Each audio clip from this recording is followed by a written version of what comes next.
Simplement vous présenter. Ah, juste me présenter. Une simple présentation. Ça c'est possible. Bonsoir tout le monde. Willy Crotoni, je suis vigneron bio à Satigny et puis je préside plusieurs associations, notamment je reviens là de Berne, l'association des vignerons caveurs suisses et puis l'interprofession aussi où je suis présent. Donc, et surtout mon combat depuis longtemps, c'est contre le libre-échange. Bonsoir à tous. Maxime de Turan, je suis agriculteur et viticulteur à Laconais. Je travaille, j'ai une exploitation, je suis aussi centre collecteur et entrepreneur avec des batteuses. Et puis je défends le monde agricole en étant membre au conseil d'administration d'Agri-Genève ainsi que du CAG. Et voilà. Alors bonsoir, Guillaume Lambert. Donc, je suis secrétaire général de la Maison de l'Alimentation à Genève, Mater. Alors, c'est un poste que j'ai pris au 1er janvier, donc je viens d'arriver à Mater, mais j'ai une bonne expérience dans l'agriculture genevoise. On va dire que ça fait 15 ans que j'ai monté le site de vente en ligne Espace Terroir, où on livre des paniers de fruits et légumes et différents produits genevois à la population. Bonsoir à toutes et à tous. Merci pour l'invitation. Donc, je m'appelle Valentina Emler-Maïga. Je suis directrice de l'Office cantonal de l'agriculture et de la nature de Genève. Donc. Merci.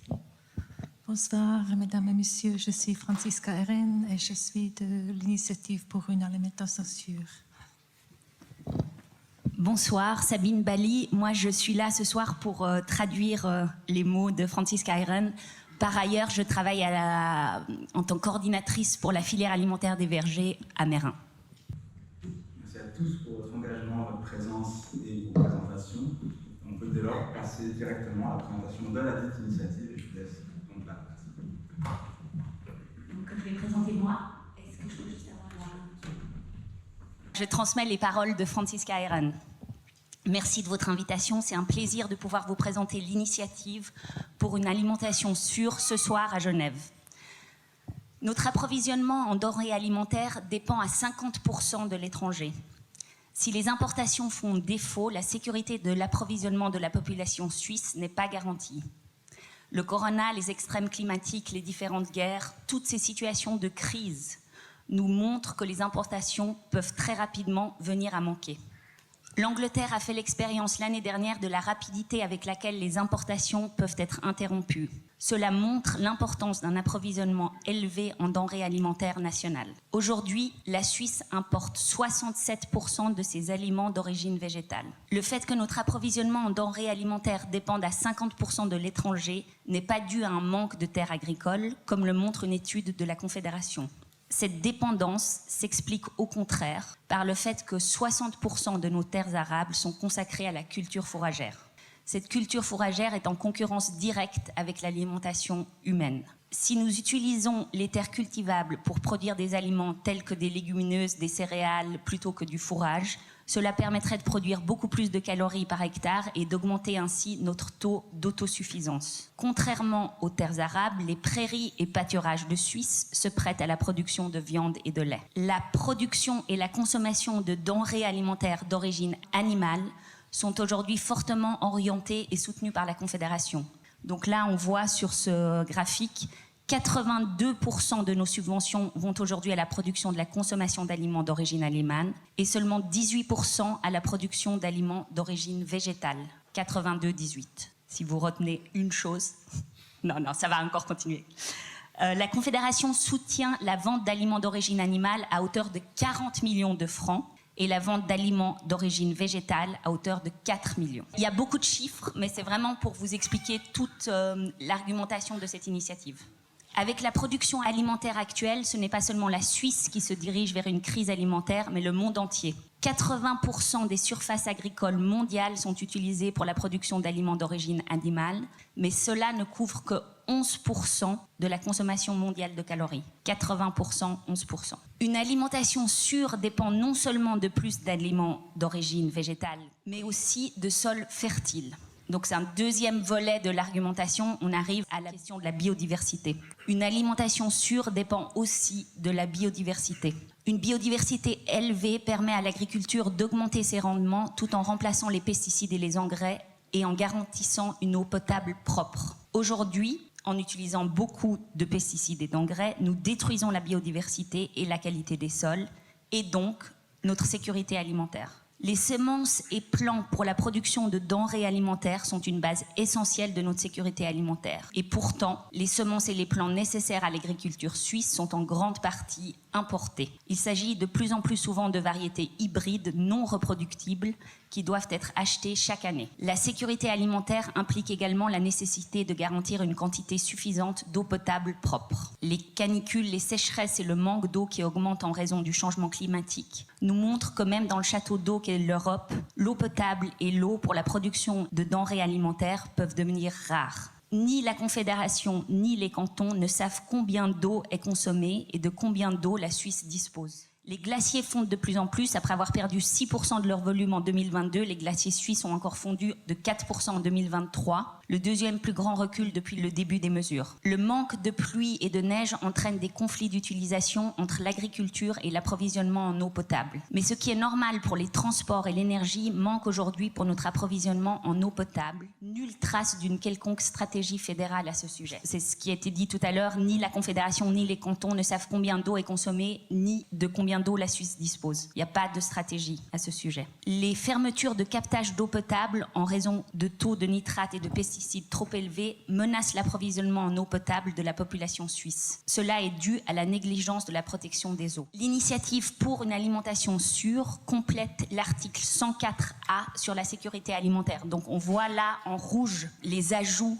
que propose l'initiative. Elle complète donc l'article 104A sur la sécurité alimentaire par l'exigence d'une quantité suffisante d'eau potable propre. Pour cela, les ressources en eau souterraine doivent être garanties pour la production durable d'eau potable. Afin de préserver les bases de la production agricole, l'initiative demande de garantir la biodiversité et la fertilité des sols, ainsi que de promouvoir les semences et les plants naturels et reproductibles. Donc ça, c'est le paragraphe 1, alinéa A bis et C. Paragraphe 2, il faut également un secteur agroalimentaire orienté vers le marché et en même temps durable et respectueux du climat. Afin de renforcer la production indigène et d'accroître la sécurité alimentaire, l'initiative demande que la Confédération vise un taux d'auto-approvisionnement net d'au moins 70%. Pour des oreilles genevoises, ça fait un peu mal, mais on y reviendra peut-être dans la discussion. Pour ce faire, elle prend notamment des mesures destinées à promouvoir un mode d'alimentation davantage axé sur les denrées alimentaires végétales, ainsi qu'une agriculture et un secteur agroalimentaire répondant à cette exigence. Là, on arrive au 3e paragraphe. La Confédération et les cantons doivent orienter leurs subventions, l'encouragement de la recherche, du conseil et de la formation, ainsi que d'autres incitations étatiques, de manière à ce qu'elles ne contredisent pas ces objectifs. L'augmentation du taux d'auto-approvisionnement net doit également tenir compte du potentiel de réduction du gaspillage alimentaire. L'article 104A alinéa E, une utilisation des denrées alimentaires qui préservent les ressources, l'exige déjà depuis 2017. Les recherches d'Agristat montrent que la réduction de moitié du gaspillage alimentaire fait passer le taux d'autosuffisance net à environ 59%. Cela permettrait également de réduire l'impact environnemental de l'alimentation. Pour la sécurité alimentaire, l'initiative demande également des compléments à l'article 74, protection de l'environnement. L'initiative demande que la Confédération n'autorise plus le dépassement des valeurs maximales que les offices fédéraux de l'agriculture et de l'environnement ont définies en 2008 pour le phosphore et les composés azotés. Ces valeurs sont essentielles pour la qualité des eaux, la fertilité du sol et la biodiversité. Quelle est la cause principale des dépassements de ces valeurs ? Quelqu'un a une idée ? L'élevage, c'est ça. Donc, aujourd'hui, 16 millions d'animaux de rente vivent en Suisse. Près de la moitié de ces animaux sont nourris avec des aliments importés. Avec 16 millions d'animaux de rente, la Suisse produit massivement trop de lisier, de fumier, d'émissions d'ammoniac et de phosphore. Ces excédents d'engrais acidifient et surfertilisent les sols, les forêts et les eaux, détruisent la biodiversité et nuisent au climat. L'Académie suisse des sciences naturelles s'est penchée sur la question. Les apports excessifs d'azote et ou de phosphore dans l'environnement nuisent à la qualité des eaux, de l'eau potable, du sol et de l'air, au bilan des gaz à effet de serre, aux fonctions de la sylviculture, à la biodiversité ainsi qu'à la santé. Donc ça fait une longue liste. La charge excessive en azote et en phosphore compte parmi les principales causes de la perte de la biodiversité. Ce graphique montre que la Suisse est surfertilisée à grande échelle par l'azote de l'air. Tout ce qui n'est pas vert sur le graphique est surfertilisé. 70% des polluants atmosphériques azotés proviennent de l'agriculture et seulement 18% des transports, 9% de l'industrie et 3% des ménages. Les émissions d'ammoniac de l'agriculture représentent 2/3 de l'azote rejeté dans l'environnement, la production animale étant responsable de 90% de celle-ci. La quasi-totalité de la forêt suisse est ainsi touchée par des dépôts excessifs d'azote. L'apport atmosphérique d'azote dans les sols est quasiment partout supérieur à la valeur naturelle. Les sols s'acidifient et les écosystèmes naturels sont endommagés par l'apport d'azote. Des points de captage d'eau souterraine doivent également être fermés en raison de taux de nitrate trop élevés. Donc en rouge sur la carte, on voit les taux trop élevés. Un excédent de lisier asphyxie nos lacs. Les lacs de Baldec, Hallwil, Sempach, le lac de Greifen et désormais aussi le lac de Zug ont besoin d'être oxygénés artificiellement. Donc c'est tous les lacs, ce sigle qui ressemble à une valise avec une petite croix, c'est les lacs qui doivent être oxygénés artificiellement. Si ces lacs n'étaient pas aérés artificiellement, ils étoufferaient sous un tapis d'algues. Pour pouvoir garantir la biodiversité, la fertilité des sols et une eau potable propre comme base nécessaire à notre alimentation, l'initiative demande que le dépassement des valeurs maximales pour les composés azotés et le phosphore ne puisse plus être dépassé. Ces valeurs maximales servent de référence pour déterminer combien d'animaux de rente la Suisse peut élever sans détruire l'environnement. Les adaptations nécessaires de la production agricole sont établies de manière à être socialement supportables et sont soutenues financièrement par la Confédération. Il est prévu une période de transition de 10 ans. L'initiative pour une alimentation sûre garantit les bases d'existence pour une alimentation saine, suffisamment d'eau potable, la biodiversité, la fertilité des sols, plus de semences et de plants naturels et reproductibles, et plus d'aliments d'origine végétale plutôt qu'animale. En visant un taux d'auto-approvisionnement net d'au moins 70%, l'initiative renforce le marché des denrées alimentaires locales. Cela donne aux familles paysannes une plus grande sécurité de production et renforce les prix à la production et donc leur avenir. Aujourd'hui, plus de 60% de la population suisse mange déjà moins d'aliments d'origine animale et adopte une alimentation flexitarienne par souci de l'environnement, de la santé ou du bien-être des animaux. Le marché des aliments végétaux respectueux de l'environnement et du climat est en plein essor. La demande en matières premières végétales pour ce marché est énorme. Celles-ci sont pourtant aujourd'hui presque toutes importées. L'initiative pour une alimentation sûre crée la sécurité alimentaire et donc une situation à impact positif à la fois pour les familles paysannes, pour la population, pour l'agriculture et pour l'industrie alimentaire. Merci de votre attention.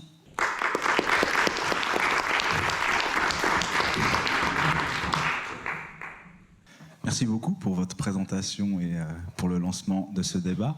Je me tourne maintenant vers Maxime de Turin, si c'est possible de lui faire passer le micro. Il a été mentionné donc, dans cette présentation donc, la minimisation des semences hybrides et la reproduction par les agriculteurs et agricultrices de leurs propres semences. Est-ce que ça vous semble faisable dans une exploitation moderne suisse et plus largement votre ressenti face à cette initiative ? Alors, c'est faisable, mais sur un très court terme. Les semences, les premières années de semences, il n'y a pas de dégénérescence. Et au bout de quelques années, cela arrive fréquemment. Et on ne peut plus garantir à 100% des semences pures, et même d'une seule et même variété dans du blé. Et donc, à court terme, oui, mais après, au bout d'un moment, il faudra des nouvelles variétés qui auront été développées sûrement... peut-être des stations fédérales ou des entreprises, mais ça coûtera de l'argent, quoi qu'il en soit. Et donc, les semences de ferme pendant 20 ou 30 ans, destinées à l'alimentation humaine, j'ai un doute. Merci beaucoup pour votre réponse. Je me tourne désormais vers Valentina Emler-Maïga de l'OCAD, qui nous fait l'honneur de sa présence. Actuellement, Genève est autosuffisante à 10%. À combien pensez-vous que le canton pourrait arriver si cette initiative passe avec l'objectif de 70%, sachant que c'est un 70% qui est global à échelle nationale? Quelles seraient, selon vous, vos prévisions possibles? Bon, je suis pas Madame Soleil, c'est difficile, mais c'est vrai que la question du taux d'auto-approvisionnement, on voit que c'est souvent des calculs très théoriques. Aujourd'hui, nous, on estime qu'à Genève, on est environ à 10-11% de taux d'auto-approvisionnement, mais on se base en fait sur le nombre d'hectares, y compris les 1000 hectares qui sont en zone franche, qui sont cultivés par des agriculteurs genevois, donc en zone franche sur territoire français. Et puis, le nombre d'habitants est estimé qu'on a à peu près besoin de 2000 mètres carrés par habitant, et donc on arrive à ce taux d'auto-approvisionnement de 11%. Ça, c'est pour un régime alimentaire qui est assez classique, actuel. Maintenant, si on passe à un régime plus flexitarien, on peut monter ce taux d'auto-approvisionnement, en fait, puisqu'on a besoin d'un peu moins de mètres carrés pour nourrir une personne. On estime qu'on pourrait monter à 14%. Il y a eu une motion du Grand Conseil qui demandait une augmentation du taux d'auto-approvisionnement à 20% pour le canton de Genève. Dans ce cadre-là, la réponse qui a été donnée, c'est qu'il y a des possibilités d'augmenter la production, mais elles doivent être multiples. Elles doivent toucher la production, et ça peut être la question, enfin, elle peut être de plusieurs sortes. Ça peut être, on a parlé de l'eau tout à l'heure. Aujourd'hui, on a une plateforme de l'eau sur le canton de Genève qui regroupe l'Office cantonal de l'agriculture et de la nature, celui de l'eau et celui de l'environnement pour tout ce qui est sol, sous-sol, et les acteurs de l'agriculture pour voir quelles sont les possibilités d'irrigation tout en respectant la ressource en eau en elle-même, justement. Et c'est vrai qu'avec le changement climatique, il y a un enjeu, malgré tout, d'irrigation de nos cultures. Et donc là, il y a un programme qui doit être développé ces prochaines années pour trouver des solutions. Ça peut permettre potentiellement d'augmenter la production. Je pense aussi aux cultures associées. Les cultures associées, les cultures intercalaires aussi, qui ne sont pas toujours développées. Et puis souvent, on a tendance à opposer biodiversité et production. Je trouve ça un peu dommage parce que je pense qu'on peut produire en valorisant la biodiversité, et la biodiversité peut valoriser aussi la production.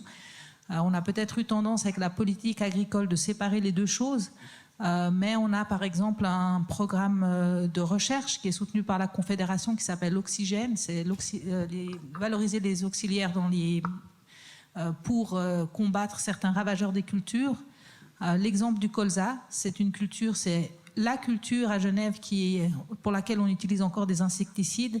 Et là, il y a un programme de recherche pour voir quelles sont les structures en termes de surface de promotion de la biodiversité qui sont les plus favorables aux auxiliaires de ces cultures. Après, il peut y avoir d'autres solutions aussi, et ça peut être la production dans l'espace urbain. Alors, on peut parler des potagers urbains, on peut parler des potagers qui soient au bas des immeubles, sur les immeubles, mais c'est probablement une toute petite part d'amélioration. Se pose la question alors après de production de type culture verticale, mais elles sont controversées, elles seront probablement... Alors c'est sûr qu'elles vont produire, mais elles vont produire, ce ne sera probablement pas des acteurs paysans qui vont porter ce type de projet, ça sera des entreprises, mais c'est aussi une manière en fait d'augmenter le taux d'auto-approvisionnement. Puis après, ça a été évoqué dans le cadre de l'initiative, il y a la question du gaspillage alimentaire. Là, il y a un énorme effort à faire pour réduire en fait ce gaspillage alimentaire à tous les niveaux, notamment auprès des consommateurs. Il y a la question de la sensibilisation à des régimes alimentaires un peu différents. Donc, je dirais que c'est tout un bouquet de mesures qu'on peut développer. Je ne vais pas toutes les citer ici, où on pourra y revenir plus tard. Mais au-delà d'un 20% à Genève, déjà là, ça va être costaud parce qu'il faut quand même se rappeler, je vous ai parlé de 500 000 habitants, mais Genève risque d'accueillir plus de monde. En fait, c'est quand même une région en croissance. Et il va falloir pouvoir maintenir une ville dans la ville et conserver le plus possible les terres agricoles. Donc ça, c'est peut-être aussi un enjeu d'aménagement, c'est conserver nos surfaces d'assolement et puis d'éviter un étalement de l'urbain dans la campagne.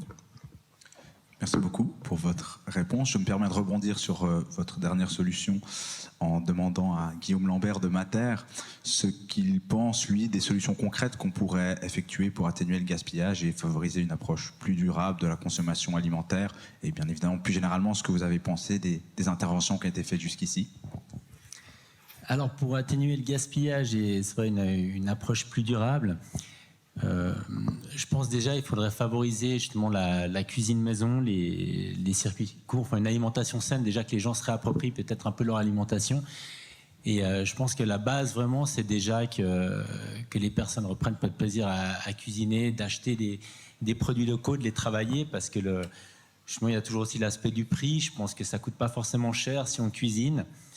Et un des enjeux centraux, je pense qu'il est là, c'est déjà de faire en sorte que la consommation change pour qu'il y ait une transition et que ce soit accepté, on va dire, par les consommateurs. Je dirais. Merci beaucoup. Je vais donner la parole à Willy Kretny maintenant. On est dans un contexte de conflit en Europe, on peut le dire, avec l'invasion de l'Ukraine par la Russie, qui a déjà pas mal de répercussions sur le monde agricole. Comment, dans ce contexte de tension qui a donc de forts impacts sur le monde agricole, en plus, est-ce que cette initiative, si elle passe, pourrait impacter votre exploitation, vous en tant qu'exploitant, mais aussi d'acteur de la vie sociétale? Non, je pense pas que cette initiative va impacter directement. Pourquoi? Parce que je pense qu'aujourd'hui, on doit être beaucoup plus directif, on doit avoir des mesures beaucoup plus radicales. Je trouve qu'il y a trop de vœux pieux dans ces initiatives. Parce que c'est bien joli de remplir une initiative, mettre du texte, mettre qu'on aimerait de la biodiversité, qu'on aimerait des aliments de qualité. Mais après, il faut une application. Et quand je vois aujourd'hui comment les choses se passent, avec à Genève, on est impacté fortement par le commerce transfrontalier. On a la majorité des magasins bio qui sont en train de fermer.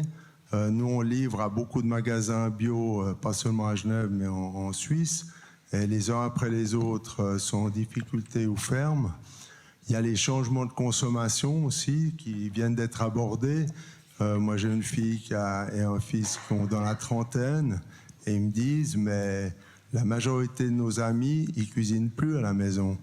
Ils commandent sur le net, ils achètent des repas, ils se font livrer. Donc là, il y a un véritable problème à ce niveau-là, au niveau de la consommation. Sur la question de l'aménagement du territoire, je vais rester peut-être juste encore une chose sur le gaspillage. On a une situation qui est inacceptable à Genève.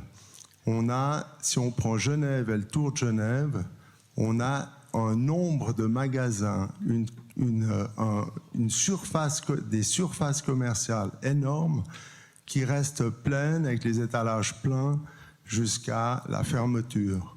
On est trop riche, on gaspille trop, on prend aucune mesure et il faut vraiment inscrire des clauses du besoin par rapport à ça.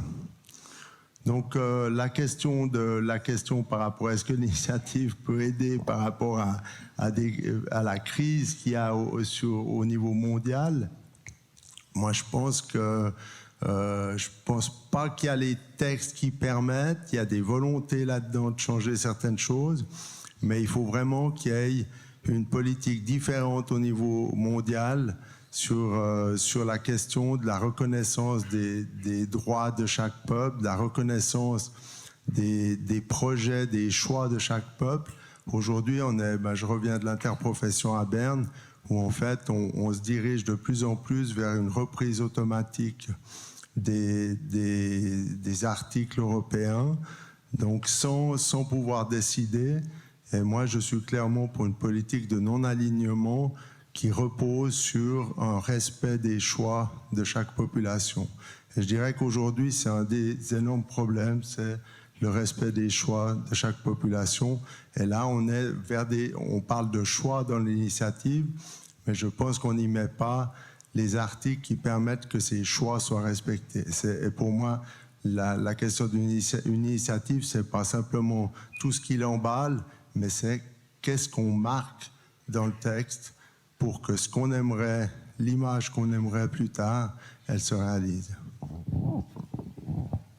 Merci beaucoup pour votre intervention. Je me tourne donc désormais vers Franziska Heeren et Sabine Bali. Donc, beaucoup de questions ont été soulevées. Est-ce que vous pourriez nous dire quel type de production l'initiative souhaite-t-elle promouvoir dans le cadre de l'alimentation plus végétale et moins animale? Merci pour cette question. Donc, de nouveau, je parle au nom de Franziska Heeren.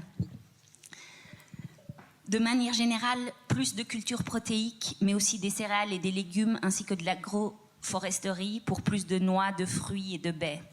Pour augmenter les rendements, nous avons également besoin de plus de biodiversité dans les champs, comme par exemple des cultures mixtes qui ont été évoquées par Valentina Hemmler.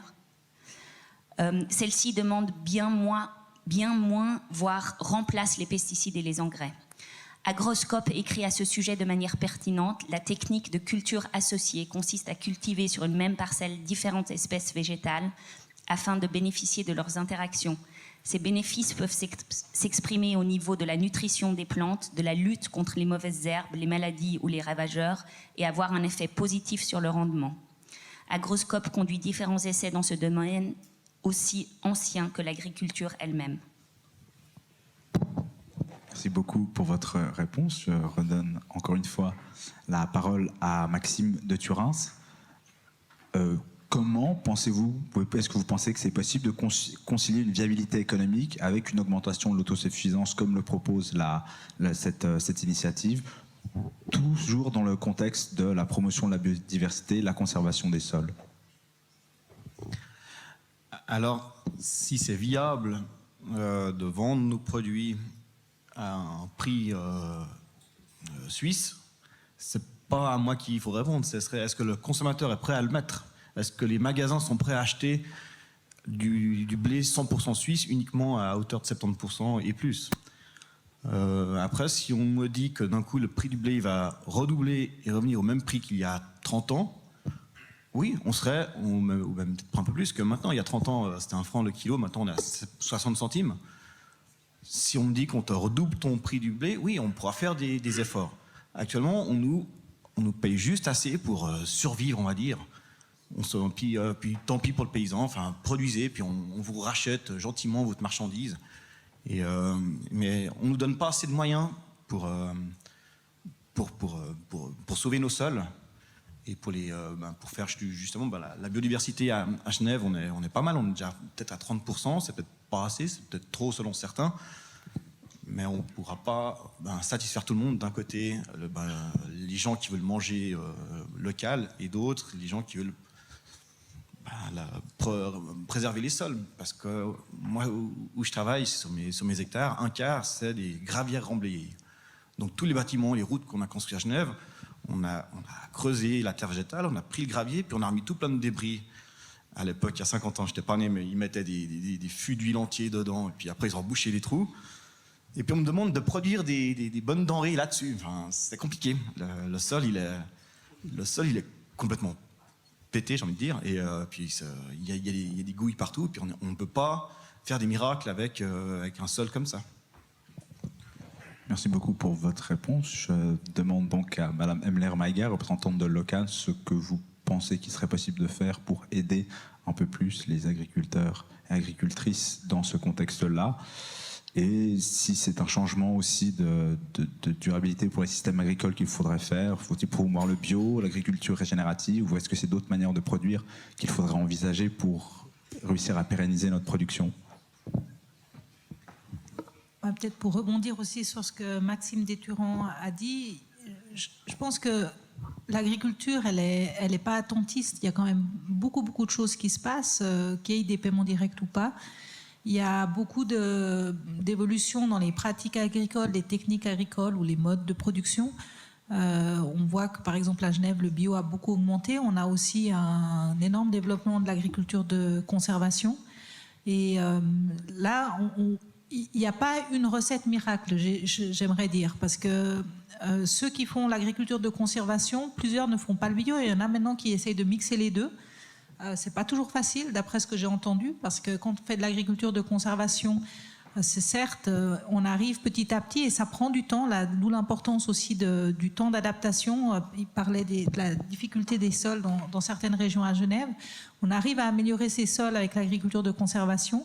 Mais peut-être un des inconvénients de l'agriculture de conservation, c'est que souvent on utilise malgré tout un herbicide puisqu'on ne laboure plus, ou pratiquement plus. Et puis par contre, en bio, on ne peut pas faire d'herbicide, mais est-ce que c'est aussi au détriment peut-être de la structure du sol? Est-ce que c'est au détriment aussi de l'utilisation de carburant pour faire du désherbage mécanique au lieu d'utiliser des herbicides? Donc là, il y a aussi des avantages, il y a aussi des inconvénients. L'agroforesterie, aujourd'hui, Genève fait partie des cantons qui développent l'agroforesterie avec 4 autres cantons sur la Suisse romande. Et donc, il y a des soutiens pour développer l'agroforesterie. Donc, je pense que là aussi, tout n'est pas noir ou blanc. Il faut vraiment essayer de poursuivre et je pense que là, peut-être rebondir sur la nécessité de la recherche. La recherche, elle a un rôle important, la recherche-action, le contact avec le terrain. Et là, je pense qu'il y a encore pas mal de choses à faire si on veut aller dans cette direction. Donc, il y a des soutiens qui existent, mais au final, il faut des consommateurs. Je crois que ça a été soulevé aussi. Il faut que les gens soient prêts à acheter des produits qui ont un coût en termes de personnes qui travaillent, du temps de travail qui a été effectué par les agriculteurs sur les agriculteurs, par leurs ouvriers agricoles. Il y a un coût en termes de... peut-être parce qu'il peut y avoir des fois des rendements un peu plus faibles. Et donc tout ça, à la fin, ça a un prix. Et aujourd'hui, je ne suis pas convaincue que les consommateurs sont prêts, pour une bonne part d'entre eux, à payer le juste prix, parce qu'il y a cette concurrence qui existe entre les pays. Donc c'est pour ça que je disais tout à l'heure, il faut vraiment agir à tous les niveaux. Il faut agir dans la sensibilisation, il faut agir au niveau de la production, et puis on n'a pas trop parlé des acteurs de la transformation. C'est évoqué dans l'initiative le fait qu'il y a un secteur agroalimentaire, je ne sais plus exactement la phrase, en fait, qui répondent à cet objectif justement d'une alimentation sûre. Quel est leur engagement par rapport à ça? Est-ce qu'ils sont prêts à acheter ces produits? Est-ce qu'aujourd'hui, si ces denrées végétales sont essentiellement importées, puisqu'il est dit dans l'initiative qu'on a plus... En fait, qu'il y a de moins en moins que les gens mangent moins de denrées alimentaires animales et se tournent petit à petit aussi sur les denrées alimentaires végétales, mais que beaucoup de ces denrées alimentaires végétales sont importées. Quelle en est la raison? Est-ce que c'est parce qu'elles ne sont pas produites ici, que les producteurs ne sont pas prêts de faire ce virage, ou est-ce que c'est les maillons au milieu qui ne sont pas prêts à acheter ces denrées végétales locales au prix qu'ils le méritent? Voilà, c'est une question ouverte, je n'ai pas la réponse, je n'ai pas été chercher, mais voilà, je la lance à la salle. Gardez vos questions pour après, n'hésitez pas à réagir. Je me permets donc de me retourner vers l'initiative qui est représentée par Madame Eren et Madame Bali. On a vu qu'il y a plusieurs questions qui ont été soulevées et ce qui revient dans votre texte, c'est l'objectif de 70% d'autosuffisance. Comment est-ce que vous êtes arrivé au taux de 70%? Pourquoi est-ce que ça ne serait pas envisageable de descendre à 60% au vu des problématiques? Et pourquoi est-ce que vous n'avez pas simplement proposé le chiffre de 80%, 80% pour les plus jeunes d'entre nous?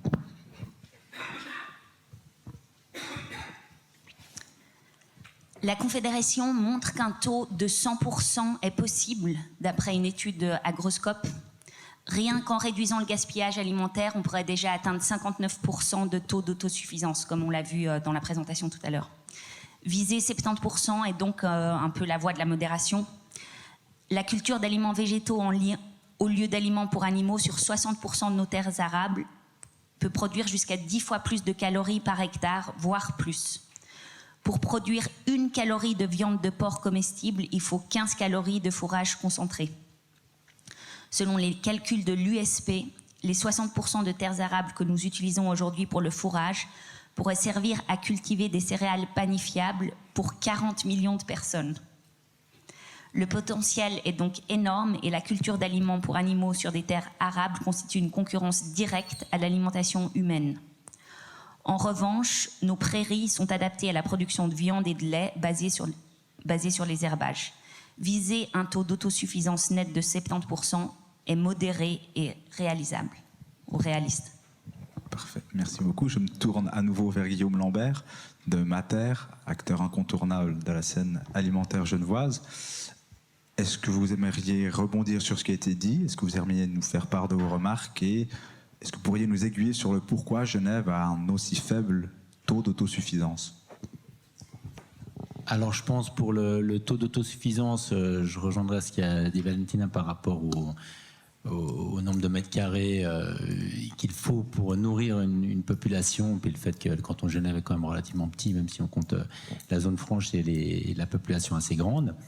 Par contre, je rebondirais bien sur ce que disait Willy sur le fait c'est vrai qu'on est un peu trop riche et contradictoire, parce que finalement, les gens voient la consommation de plats pré-préparés, les livraisons, on le voit énormément, on le voit même dans les grandes surfaces. Aujourd'hui, on rentre dans une Migros, une Coop, le rayon des plats pré-préparés, il est immense, il est directement là, et on le voit au détriment des produits de base.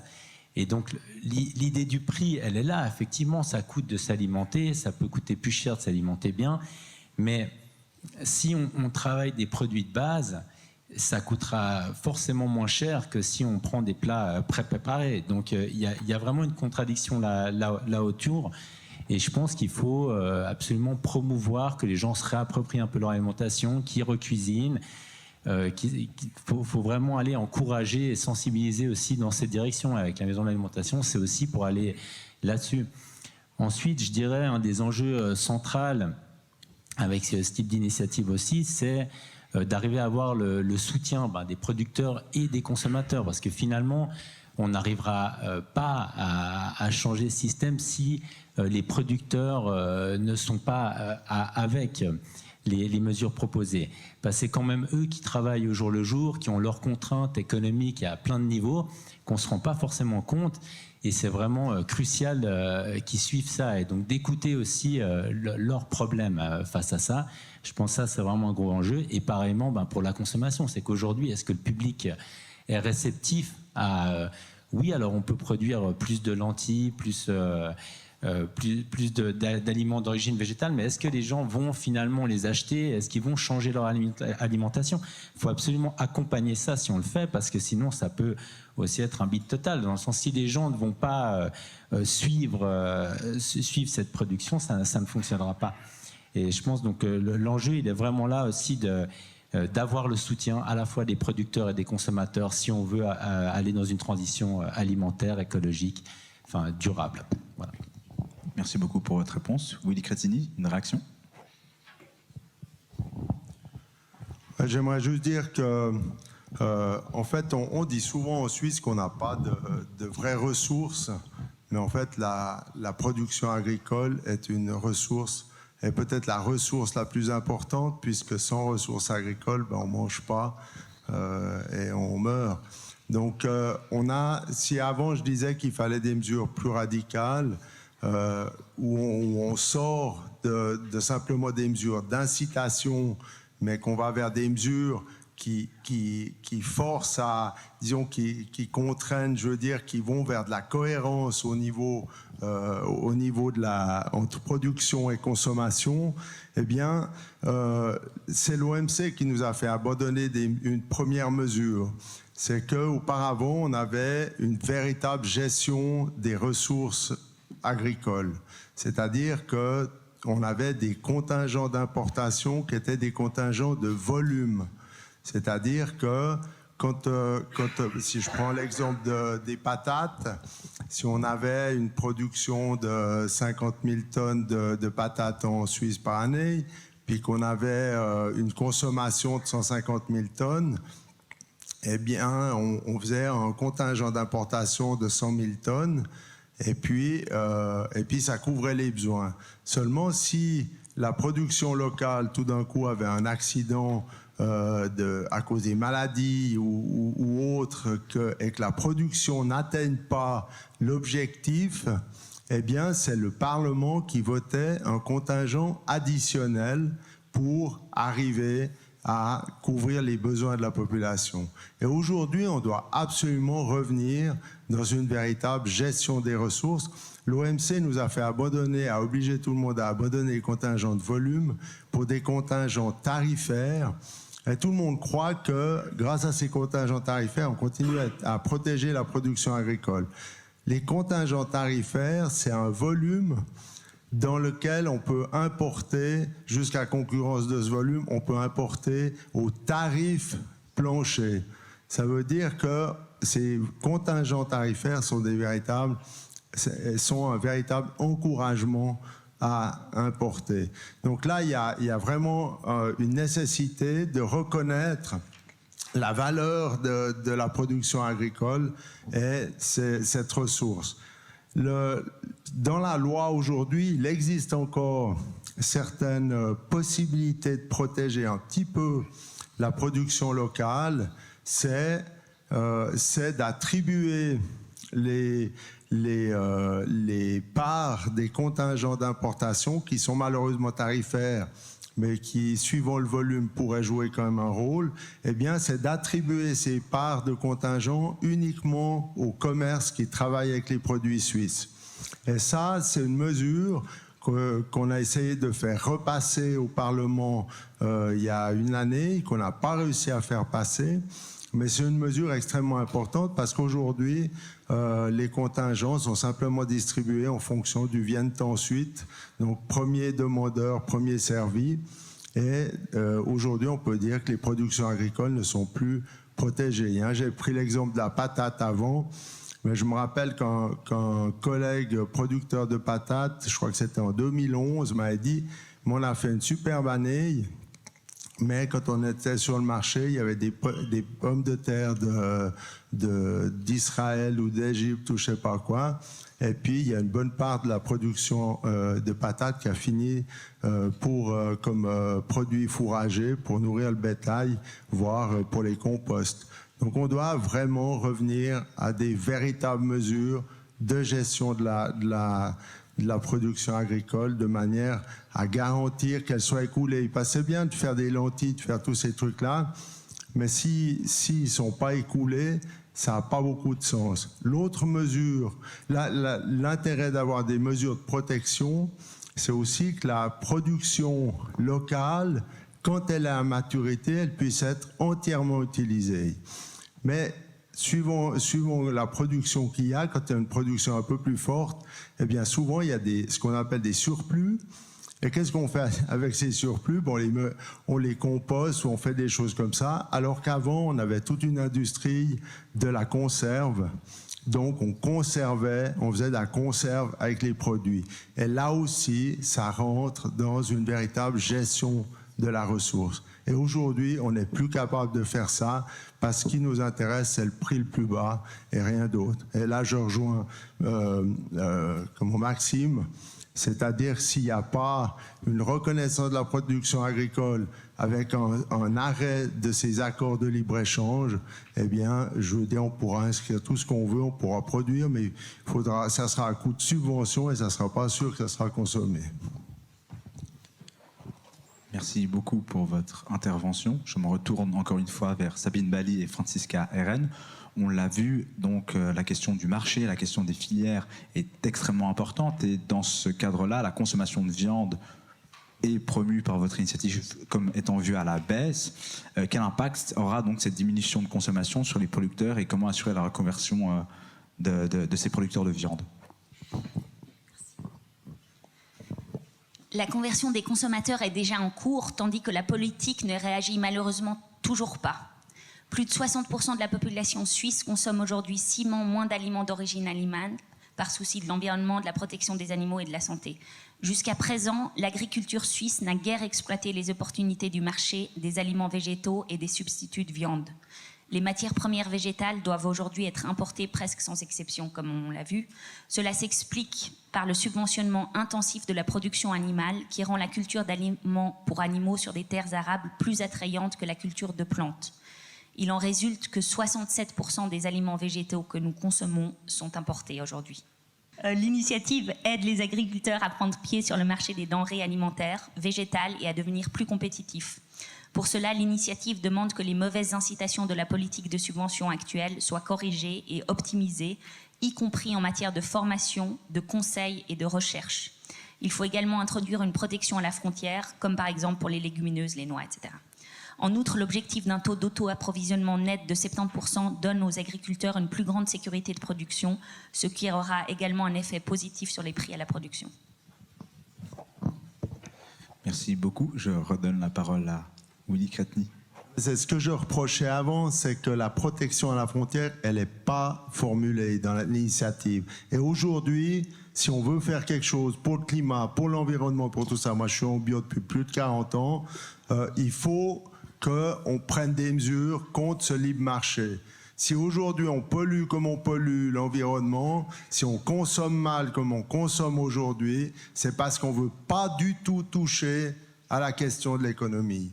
Et aujourd'hui, il faut se résoudre à ce qu'on y touche. Si on n'y touche pas, on va parler des heures pour pas grand-chose. Je m'excuse de parler comme ça, mais je suis de plus en plus fâché par le fait qu'on n'est pas capable de dire une fois de manière claire, on veut tourner la page. Merci beaucoup pour votre intervention. Je me dois de me tourner donc vers Locane, en la personne d'Emler Maïga, Madame Emler Maïga. Qu'est-ce que vous pourriez répondre? Qu'est-ce que vous pourriez proposer à un abaissement, un changement de ce système douanier afin d'améliorer selon ce que dit M. Cretny? Alors moi, à mon niveau, je ne peux rien proposer parce que c'est à Berne que ça se décide. Et c'est vrai que c'est toujours la discussion qu'on a, c'est est-ce qu'il faut... Parce que la politique agricole fédérale, elle est essentiellement fédérale, justement. Enfin, la politique agricole est aujourd'hui essentiellement fédérale. Et on a une petite marge de manœuvre dans les cantons. Mais les frontières, ce n'est pas nous qui les gérons. Ce n'est pas le canton de Genève, c'est Berne, en fait, qui agit là-dessus. Donc, on peut, si vous voulez, dans le cadre des consultations, etc., en tant qu'administration et par le biais ensuite du Conseil d'État, faire des prises de position qui peuvent aller dans ce sens-là. Mais voilà, on est un petit canton, en plus, très particulier. Hein. On a beaucoup parlé d'élevage aujourd'hui. Il y a peu d'élevage à Genève. On est plutôt un canton déjà qui est pas alpin, un canton de plaine avec plutôt des cultures, enfin de la production végétale. Donc on a cette particularité aussi qu'on n'est pas représentatif de l'agriculture suisse. À Genève, on a certaines problématiques, pas forcément les mêmes qu'ailleurs. On est peut-être aussi moins touché par certains éléments qui sont évoqués par l'initiative. Ça ne veut pas dire qu'il faut faire des efforts, qu'il ne faut pas faire d'efforts, pardon. Moi, j'ai peut-être juste aussi une question, parce que ce qui a été soulevé tout à l'heure par rapport au fait que c'était plus intéressant de produire de la viande en Suisse, car les subventions destinées à la production animale étaient plus importantes que la production végétale.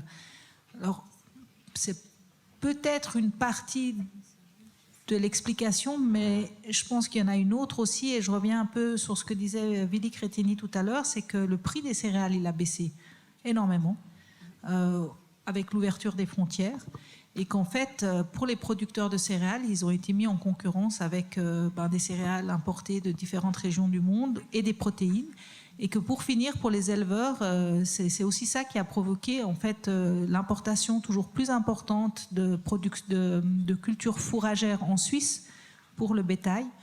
Donc voilà, je pense qu'en tout cas, là de nouveau, il y a des multiples causes à ce changement-là, mais c'est pas uniquement lié en fait à l'allocation des subventions fédérales, ou plutôt des paiements directs fédéraux en fonction des types de production. En tout cas, c'est mon point de vue. Merci beaucoup pour votre réponse. Je redonne la parole à Maxime Déturance. Oui, moi je veux parler à propos des engrais. Donc l'initiative aimerait qu'on arrête de mettre des engrais chimiques, mais elle aimerait aussi qu'on arrête de manger de la viande, concrètement. Mais quand on a des vaches, des chèvres, des moutons, on produit beaucoup de fumier, de lisier, de bouges et tout ça, qui sont des très bons engrais. Donc, il faudra m'expliquer comment est-ce qu'on va mettre de l'engrais dans nos champs si on n'a plus le droit d'avoir du bétail. Ou bien alors, si le bétail est en montagne, comment on va l'amener jusqu'à Genève? Par camion, c'est de nouveau du transport inutile. Alors que si on fait une nourriture raisonnée et qu'on mange la viande qu'on produit en Suisse, ce qui est déjà presque impensable, on pourrait au moins mettre de l'engrais, du fumier partout dans nos champs. Merci beaucoup pour cette question. Donc la situation aujourd'hui, c'est qu'on a on est dans une situation de surfertilisation, et donc on en a beaucoup trop. Et comme on a vu tout à l'heure, il y a des différentes manières de production qui permettent en fait de parvenir à des résultats sans forcément utiliser des engrais animaux. Oui, et je suis désolée, je traduis comme je peux, un peu à la volée. Donc par rapport à ce que vous disiez, Monsieur Crétigny, sur la protection des frontières, donc dans les changements que l'initiative souhaiterait pour l'article 104A, alinéa 3, donc on parle de la Confédération et les cantons conçoivent leurs subventions, la promotion de la recherche, du conseil et de la formation, ainsi que d'autres incitations étatiques. Donc dans ces incitations étatiques, de sorte qu'elles ne soient pas contraires aux dispositions des alinéas 1 et 2. Et donc en fait, ces deux premiers alinéas parlent de ce taux d'autosuffisance. Et en fait, s'il faut des incitations étatiques pour ce taux-là, ça peut mener à des questions de protection des frontières. Je ne sais pas si ça répond un peu à ce que vous disiez ou pas du tout. C'est pas suffisant. Si aujourd'hui on le fait pour l'importation du lait, on peut aussi le faire pour l'importation en fait des fruits à coque ou des légumineuses. Alors je pense qu'on l'a pas fait. Alors je suis pas un spécialiste du lait. Moi je fais du blanc, mais c'est pas le même. Mais pour le lait, je pense qu'on l'a pas vraiment fait de manière sérieuse, c'est-à-dire avec soit des taxes douanières, soit du contingentement, de la limite d'importation. Exemple, justement, les fromages, où on a libéralisé en grande partie l'importation, le commerce du fromage. Et depuis, les fromages suisses ont quand même perdu des parts de marché. Il y a le même exemple pour le lait que pour le blé dont Maxime parlait auparavant. Moi, j'avais des cousins qui faisaient du lait.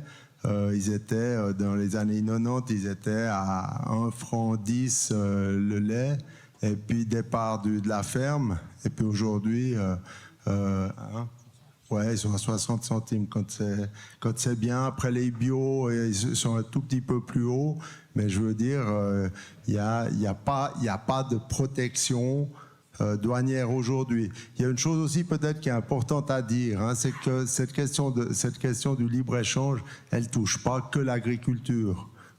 Les panneaux solaires sont plus fabriqués en Suisse. Il y a une liste énorme de ce qu'on fabrique plus, uniquement parce qu'on va y acheter là où ça coûte pas et qu'on reconnaît pas l'importance des mesures douanières. Les mesures douanières, elles sont pas là pour embêter les gens. Les mesures douanières, elles sont là parce que c'est de la régulation, c'est du rééquilibrage par rapport à des économies qui fonctionnent avec des niveaux de vie différents.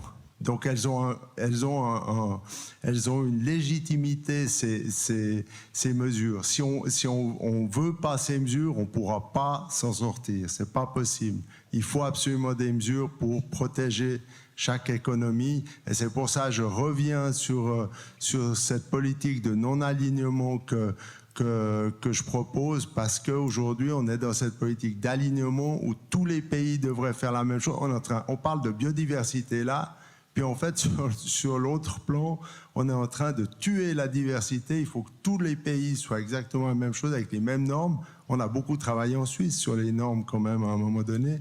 On est en train presque de les abandonner un petit peu au fur et à mesure parce que on est dans cette politique d'alignement au niveau mondial. Donc là, au niveau des mesures de frontières, il n'y a qu'une chose, c'est des vraies mesures, c'est-à-dire des mesures douanières avec des taxes ou des contingents.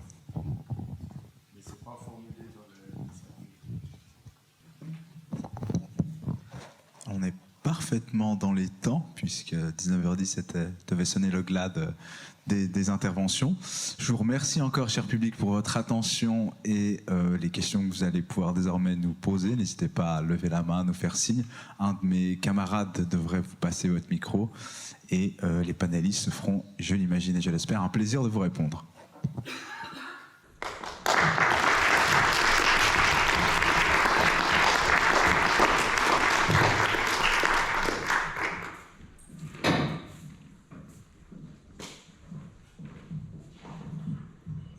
Merci à vous pour ces échanges intéressants. Avant de poser la question, je suis obligé de faire un préambule sur le 50% et la cible de 70%. Donc 50% d'autosuffisance alimentaire, en fait, des fois on est largement au-dessus, mais en 2020 nous étions à 58% et nous sommes tombés à 52% pour des raisons climatiques. C'est-à-dire qu'on a produit moins et que donc les gens ont dépensé autant pour produire et que donc à la fin les produits c'était plus cher. Je parle de ça parce que la notion de prix a été mentionnée. Et cette notion statistique, c'est pour faciliter la compréhension. Donc, ça veut dire que 50% d'autosuffisance, c'est-à-dire que 50% de notre nourriture, nous la produisons. Mais il y a des situations très diverses. Pour le lait, il y a 2 ans, nous étions à 107% des produits laitiers. Il est tombé à 100. Et pour les pommes de terre ou les fruits, nous approchions les 80 et c'est tombé dans les 60, 63, 67% à cause des mauvaises conditions. Donc on voit déjà qu'on est au-dessus de 60% et que souvent on est au-dessus du 70% qui est la cible. Et puis, il y a des productions pour lesquelles nous sommes très en dessous. Les huiles végétales, nous sommes très bas. Et c'est un des soucis, c'est une grande dépendance de la Suisse et de son système alimentaire aux huiles végétales étrangères, puisqu'on est globalement dans les 20-23%. Donc voilà, cette histoire de 50%, elle est très diverse selon les aliments qui sont produits. Il y en a en excès. Je ne parle pas du vin, parce qu'on boit beaucoup plus, c'est aussi une question de consommation. On boit beaucoup plus que tous les autres Européens et on ne produit pas assez. Donc là, nous ne sommes pas autosuffisants. Ville, tu le sais, malheureusement. Il faudrait qu'on transforme beaucoup de champs cultivés en villes pour pouvoir être autosuffisants. Et voilà, donc cette notion statistique, elle est importante parce que le taux d'autosuffisance, il varie selon les années, en raison des conditions climatiques et économiques, et puis il est très lié. Globalement, je ne pense pas que ça soit inatteignable, les 70%. Mais ce n'est pas atteignable demain. Donc ma question, finalement, qui suit ce même préambule, c'est dans quel délai vous pensez qu'on puisse atteindre les 70% d'autosuffisance alimentaire? Et la deuxième chose qui manque dans l'initiative, c'est donc on vise au moins 70%. Et si le délai dépassé qui serait donné pour les atteindre n'est pas n'est pas suffisant, quelles sont les mesures pour forcer finalement à atteindre ces 70%? Voilà les 2 points de ma question. Dans quel délai on atteint ces 70%? Parce qu'il y a un outil dans le texte légal que je n'ai pas vu. Et la deuxième chose, c'est si on ne l'atteint pas, qu'est-ce qui se passe? Donc, dans quel délai on peut atteindre ces 70%? C'est un but à atteindre. Et en fait, il n'y a pas un délai clair qui est nommé dans l'initiative. Il y a cette période de transition de 10 ans qui est nommée. Et après cette période de transition, l'objectif, c'est 70%. Et il n'y a pas, sauf erreur, de mesures qui sont claires sur ce qui se passe si ces 70% ne sont pas atteints. Il faut les atteindre, quoi. Et il faut se laisser le temps de les atteindre. C'est l'objectif, c'est ces 70%, et il faut y arriver, quoi.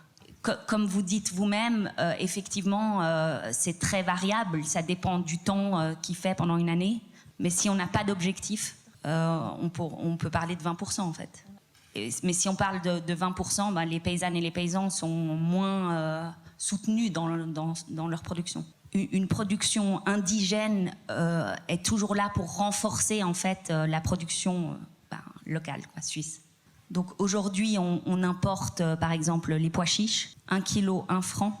Produire 1 kilo de pois chiches en Suisse, ça coûte 7 francs. Et ça coûte autant uniquement parce qu'en fait, la politique de subventionnement ne soutient pas cette production-là.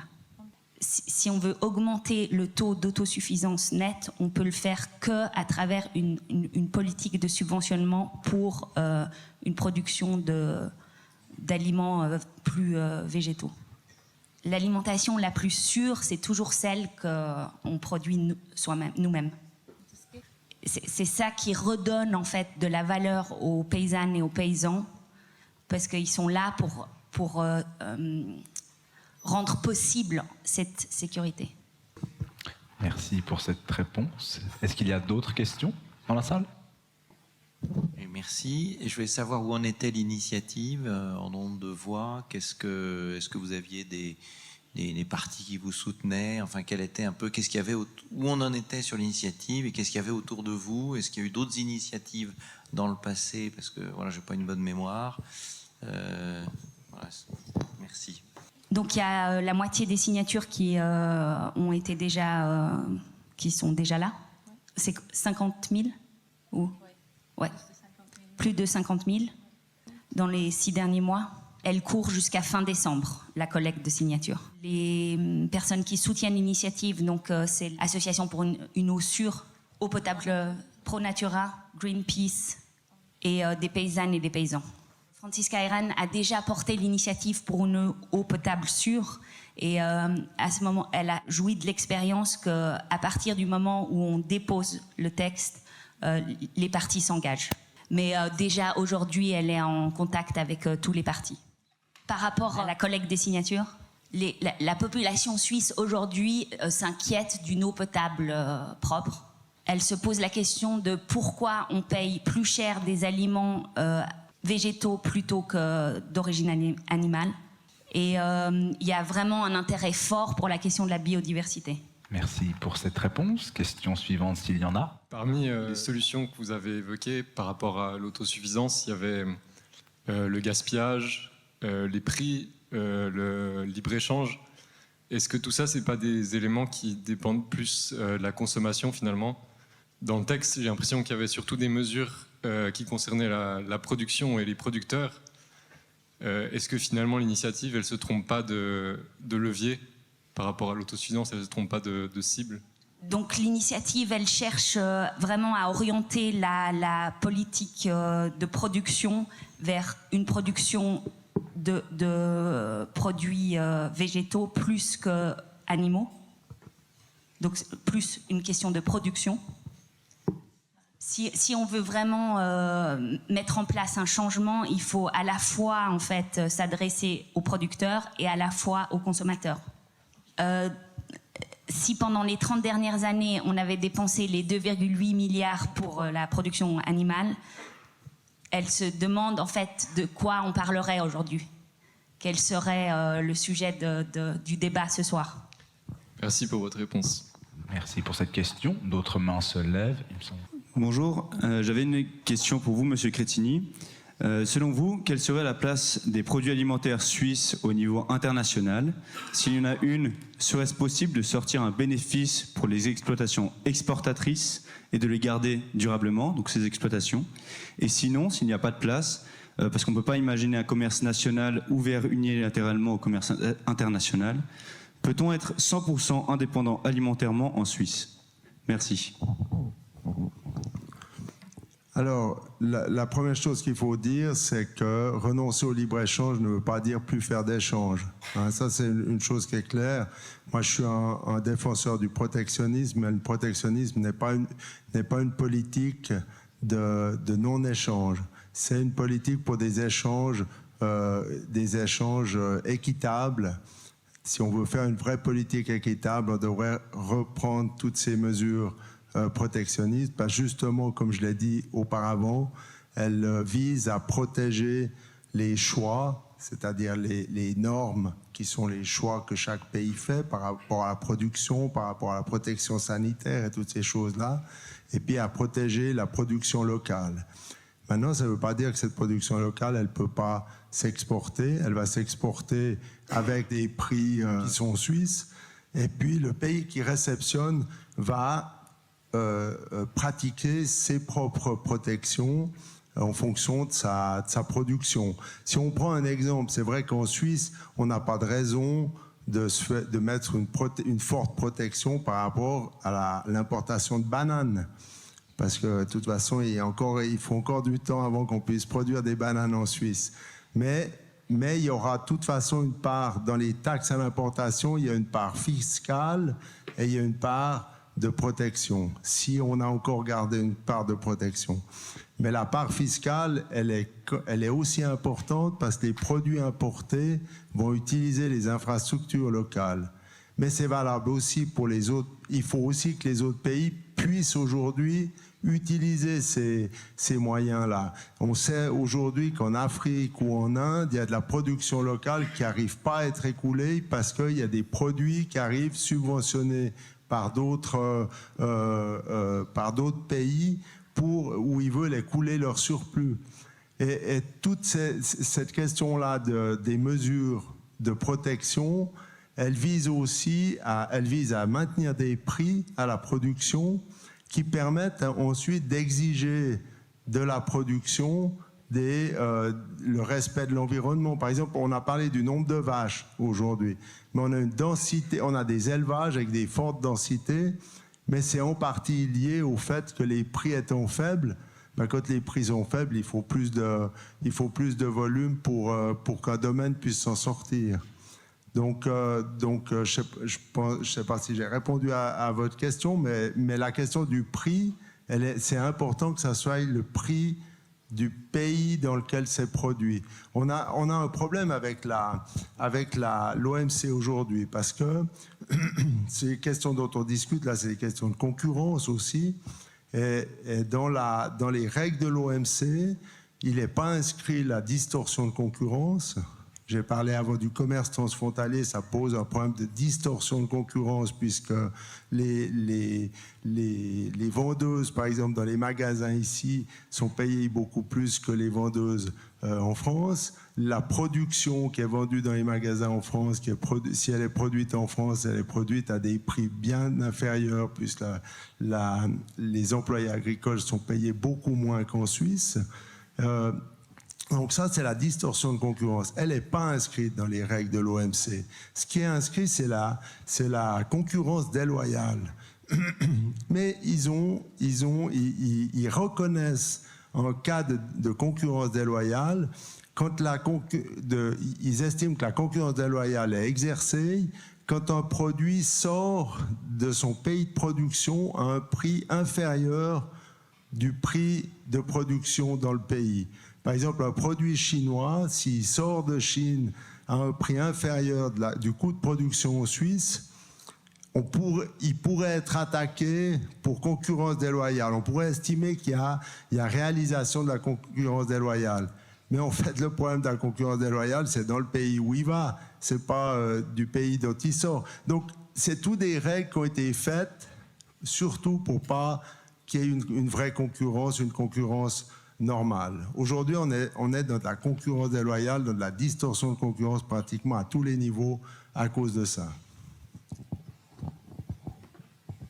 Merci beaucoup pour cette réponse. J'avais vu 2 mains se lever. Est-ce qu'elles le sont toujours? Merci. Ça marche? Ouais. Yes. Moi, je voulais demander, concernant l'article 104A alinéa 1 et l'article 74A aussi alinéa 1, et aussi l'article 197 alinéa 15, où, en gros, pour résumer, on dit que, en vue d'assurer l'approvisionnement de la population en denrées alimentaires, y compris en eau potable propre, la Confédération crée des conditions pour, et après vous citez les conditions, et dans le 74, la Confédération n'autorise notamment... Ah non, la Confédération et les cantons veillent à la conservation des écosystèmes et de la biodiversité. Et ensuite, dans le 197, la Confédération et les cantons indiquent leurs dispositions d'exécution. Ce que je voulais savoir, c'était, est-ce qu'il y a un plan d'action concernant directement l'initiative, où on est simplement, on laisse à l'exécutif faire un peu tout le sale boulot, mais qu'on ne sait absolument pas quoi faire à leur place? Alors, donc l'initiative demande ces changements-là.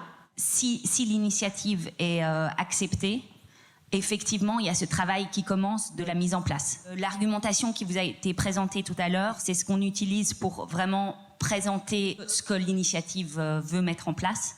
Donc là, dans l'article 197-15, On parle d'un délai de 5 ans à compter de l'acceptation de ces articles par le peuple et les cantons. Donc on prend en considération, c'est dans le premier paragraphe, on prend en considération ce temps nécessaire en fait pour la mise en place de tout ça. C'est évident qu'il y a beaucoup d'acteurs et d'actrices différentes qui doivent travailler ensemble pour ça. Pour la mise en place qui, effectivement, n'est pas dans les mains de ceux qui portent aujourd'hui l'initiative.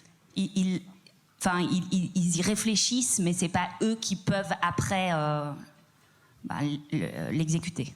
Ils formulent l'objectif, les objectifs. Merci pour votre réponse. Madame Emler-Maïga. Essayer de paraphraser ce qui a été dit, parce que c'est vrai que c'est important. Quand on fait une initiative populaire fédérale, en fait, on change la Constitution, donc ça reste des textes relativement généraux. C'est toujours un peu un problème, parce qu'on ne sait pas après comment l'administration, le Parlement, etc. va interpréter tout ça.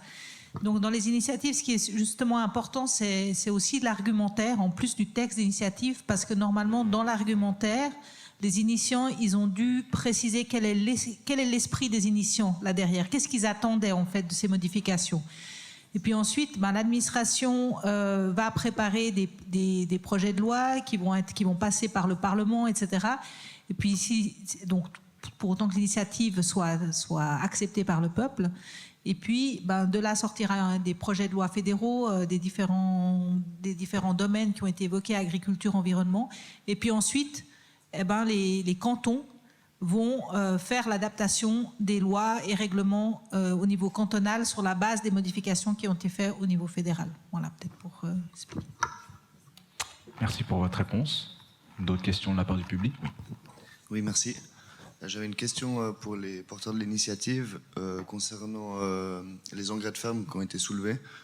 Je me pose la question simplement si on doit se passer de l'énergie fossile pour la fertilisation, que ça soit par choix ou pour des raisons géopolitiques ou autres.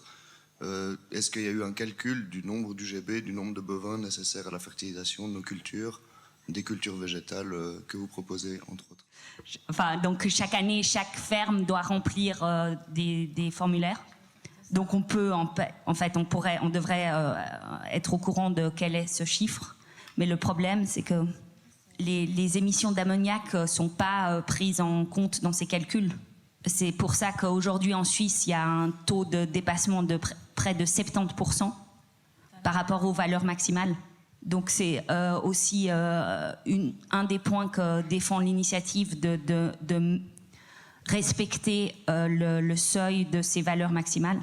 Donc il y a, comme on l'a expliqué dans l'argumentaire, il y a de la pollution d'ammoniac qui passe, donc qui est transmise par l'air, pas seulement par le sol. Donc en fait, pour répondre à votre question aussi, qui est de savoir est-ce qu'on a un chiffre exact? Non, on n'en a pas. Ce qu'on sait aujourd'hui et ce qui a été présenté tout à l'heure, c'est qu'il y a beaucoup trop d'engrais qui est utilisé aujourd'hui en Suisse. Ça répond simplement à votre question. Ouais. Monsieur Lambert, comment est-ce qu'on pourrait sensibiliser les consommateurs pour changer la consommation et l'alimentation à Genève ou en Suisse en général? Alors, à Genève, on fait justement avec la Maison de l'Alimentation. On organise notamment des ateliers scolaires, principalement donc avec des jeunes plutôt de 12 à 18-20 ans, enfin des classes qui viennent justement pour des ateliers du champ à l'assiette, pour voir comment ça se passe au niveau de la culture et qui ensuite cuisinent un plat et le mangent. Donc ça, je pense que c'est justement une des principales activités de Mater d'organiser ces ateliers. Ça va avec le scolaire, mais il y a aussi prévu de faire avec des familles, de faire avec des entreprises, enfin vraiment de développer cette sensibilisation par le biais que les gens découvrent déjà ce qui se fait, enfin, ce qui se cultive, comment on peut le cuisiner. Je pense qu'il faut promouvoir... je pense qu'il y a tout un travail de sensibilisation aussi à montrer aux gens que justement c'est pas forcément cher de se nourrir aussi local, bien, parce que honnêtement je pense que c'est pas très cher si on achète des produits de base et qu'on les cuisine, tout de suite on économise pas mal, je pense, au niveau des familles. Et ça, je pense qu'il y a vraiment aussi moyen de communiquer à ce niveau-là. Et il faut rendre ces produits disponibles. Après, c'est sûr qu'aujourd'hui, les grands magasins ne se font pas vraiment de l'argent avec ces produits de base. Et c'est pas ce qui se vend le plus. Et c'est pas où il y a les meilleures marges, je pense. Et donc, c'est un peu difficile. Ils ne les mettent pas en avant. Et là, aujourd'hui, on le voit. Pour moi, un des gros problèmes, c'est qu'on arrive dans les grandes surfaces. Par exemple, le premier rayon, c'est les produits transformés. Ensuite, c'est un rayon énorme de chips et je sais pas quoi. Puis si on veut acheter genre un chou, faut vraiment aller le chercher, puis se baisser, puis se dire, ah tiens, là, il y en a un. Et ça c'est un problème. Mais c'est un problème de société, je dirais. C'est un problème de société qui s'alimente mal. Et on le voit au niveau de la santé aussi. Et donc, c'est vraiment un problème de société qu'il faut arriver à la fois au niveau de l'offre et de la demande, à faire changer les choses. Mais c'est vrai que c'est un processus long. Et je pense, il y a aussi un travail à faire au niveau de la publicité, on va dire. Parce que peut-être qu'on laisse trop faire aussi la publicité pour des aliments qui sont mauvais. Ça, c'est aussi un autre domaine qu'on pourrait investiguer. Parce qu'il y a la plupart de la publicité aujourd'hui pour l'alimentation, elle est liée à des aliments qui sont transformés, qui sont sursucrés, etc. On va plutôt voir une publicité pour un soda que pour de l'eau ou pour je sais pas, une glace que pour un légume, quoi. Donc, ou bien pour les grillades, on l'avait vu, il y avait toute une polémique là-dessus, quoi, où toute la publicité au début de l'été, c'est genre je vais vous faire vos grillades. Enfin, je pense qu'il y a vraiment tout un ensemble de choses à faire et c'est vrai que c'est un travail au long cours, mais au niveau, en tout cas, nous, de Mater, justement, la maison de l'alimentation, c'est un des buts et vraiment des actions qu'on porte et qu'on fait.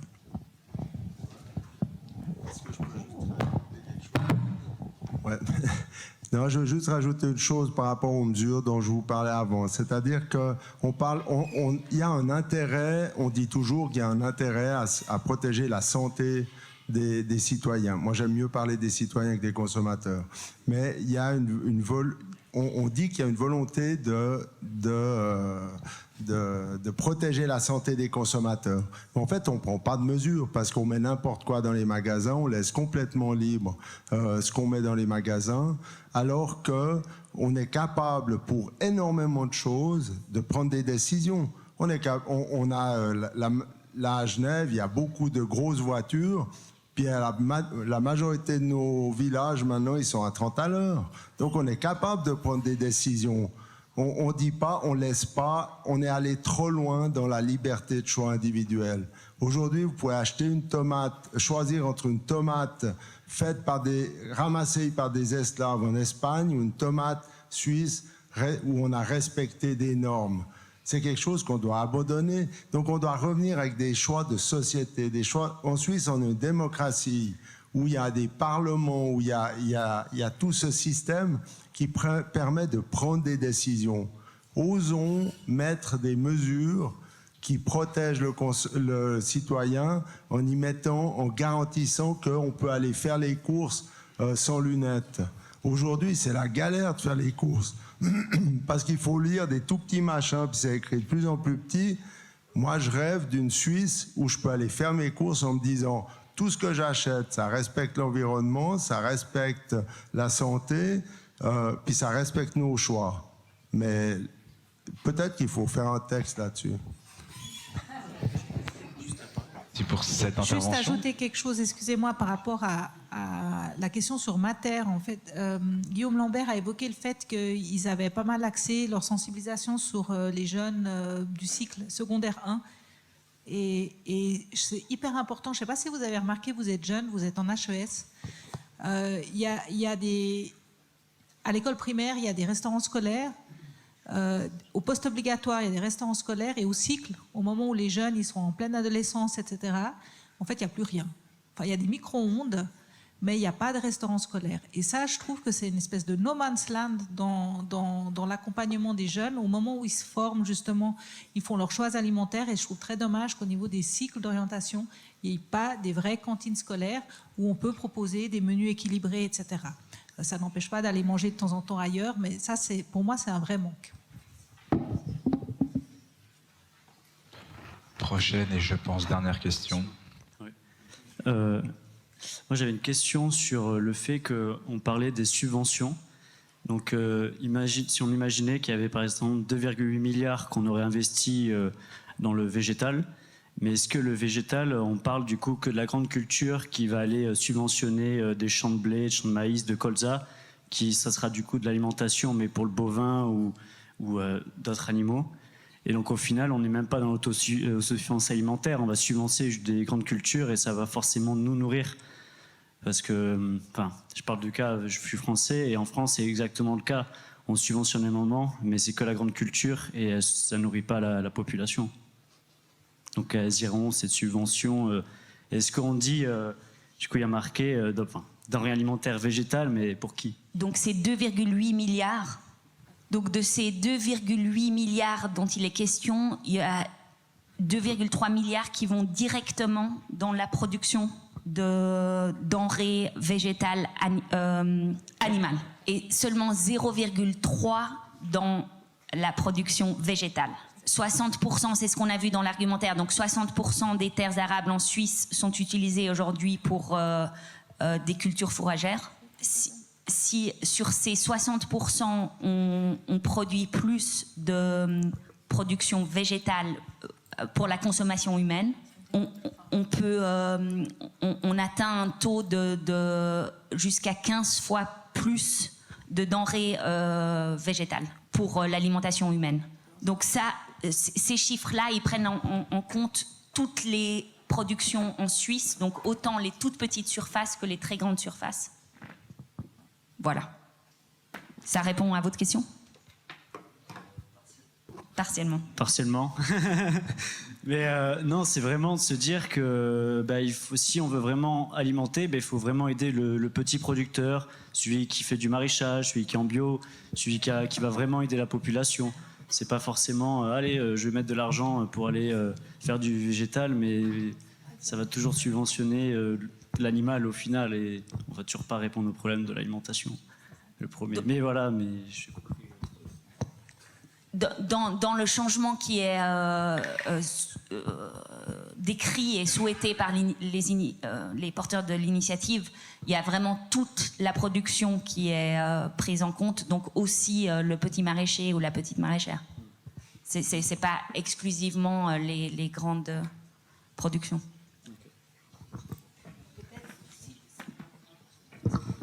Non, peut-être pour essayer aussi de répondre, je ne sais pas si c'est juste ce que je vais dire, mais en tout cas, on a dans les paiements directs pour les cultures, ils sont très variés, il y a toute une série. Donc peut-être que le souhait des initiants, ça serait que typiquement les soutiens pour les céréales fourragères soient réduits et que ceux pour les céréales panifiables ou pour les fruits et légumes, etc., puissent être augmentés en faisant des vases communicants. Je peux imaginer que c'est peut-être quelque chose comme ça, mais...